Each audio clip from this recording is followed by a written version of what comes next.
അപ്പൊ അതിൽ നിന്ന് പുറത്തു വരാൻ എന്താണ്? അതിന്റെ കരച്ചിലല്ല മാർഗം. അതായത് എന്താ, നമുക്ക് ദേഷ്യം വരുമ്പോൾ ഞാൻ ഇവിടെ കൊല്ലും അങ്ങനെയൊക്കെ പറയാൻ പാടില്ല. നല്ല ദേഷ്യം വരും. കാരണം ചെയ്യാത്ത കുറ്റമൊക്കെ നമ്മുടെ തലയിൽ വെച്ച് വരുമ്പോ ആ സമയത്ത് ഭയങ്കര വിഷമവും ദേഷ്യവും. ഈ ദേഷ്യം നിയന്ത്രിച്ച് മുന്നോട്ട് കളിച്ചു പോകാനാണ് ഈ ഗെയിം. അതെ. എന്താണ് കലാഭവന് പറയാനുള്ളത്? ലാസ്റ്റ് തന്ന ഗെയിമിൽ എങ്ങനെയാ വെച്ചാൽ നമുക്ക് രണ്ടുപേരെ സപ്പോർട്ട് ചെയ്യാൻ തന്നിട്ടുണ്ട്.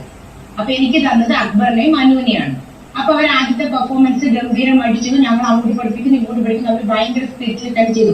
അത് കഴിഞ്ഞ് കഴിഞ്ഞു രണ്ടാമത്തത് അതുപോലെ തന്നെയുള്ളൊരു, അതായത് ലാസ്റ്റ് ഗെയിം. അതിൽ നമുക്ക് എങ്ങനെ വേണമെങ്കിലും ആ ഗെയിമിൽ ആർക്ക് വേണമെങ്കിലും അകത്തേക്ക് പോകാൻ ഒരാൾ വിചാരിച്ചാൽ നമുക്ക് സാധിക്കുകയായിരുന്നു. ശരിക്കും ഞാനൊക്കെ പോകുമെന്ന് തന്നെ പേടിച്ച് നിൽക്കുന്ന ഒരു അവസ്ഥയായിരുന്നു.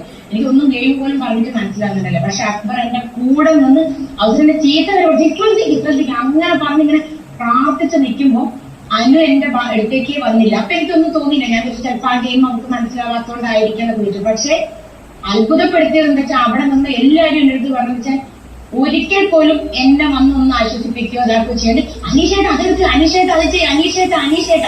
ഇതേ അനീഷാണ് കഴിഞ്ഞ പ്രാവശ്യം ഇവര് കളിച്ചിട്ട് തോപ്പിച്ചു എന്ന് പറഞ്ഞത്.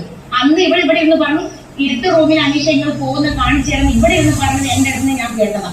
അതേ അനീഷിനെ ടീം മാറ്റിയിട്ടും ആ സ്പിരിറ്റ് കാണിച്ചത് എന്താന്നുള്ളത് എനിക്ക് ഇപ്പോഴും ആ സ്വഭാവം മനസ്സിലാവുന്നില്ല. എനിക്ക് ആകെ കൺഫ്യൂഷൻ ആയതുകൊണ്ടാണ് ഞാൻ മിണ്ടാതെ നടക്കുന്നത്, അല്ലാതെ വേറൊരാളെ സപ്പോർട്ട് ചെയ്തുകൊണ്ടല്ല.